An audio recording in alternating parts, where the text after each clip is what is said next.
குறித்து தமிழகம் என்று பெயர் மாற்றப்பட வேண்டும் என்று ஒரு கருத்தை முன்வைத்த ஆளுநருக்கு இந்த தமிழ்நாடு ஒரு சவுக்கடி கொடுத்தது.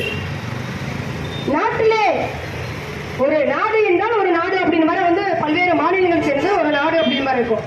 ஆனால் இது தமிழ்நாடு என்று எங்களுக்கு இயற்கையாகவே எங்கள் மக்களுடைய உரிமைகள் கேட்டு பெற்ற ஒரு நாடு.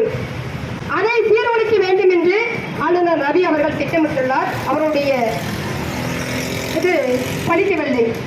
அதே போல் குலக்கல்வி முறையை கொண்டு வர வேண்டும் என்று தேசிய கல்வி கொள்கையை கொண்டு வந்து இருக்கிற பள்ளி கல்லூரிகளுக்குமே ஏறி இறங்குகின்ற RN ரவி அவர்களே, உங்களுக்கு கல்லூரி போனாலும் பதிலடி தக்க மாணவர்கள் பதிலடி கொடுத்தார்கள், பல்கலைக்கழகங்களுக்கு போனாலும் பதிலடி கொடுத்தார்கள், பள்ளிகளுக்கு போனாலும் உங்களுக்கு தக்க பதிலடி கொடுத்தார்கள்.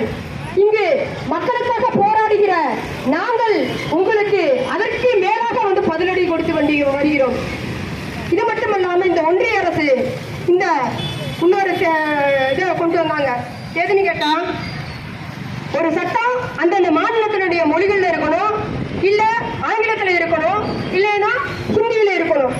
அதுதான் இந்திய அரசியலமைப்பு சட்டத்தில் சரத்து 343 மொழி குறித்து சொல்லுது.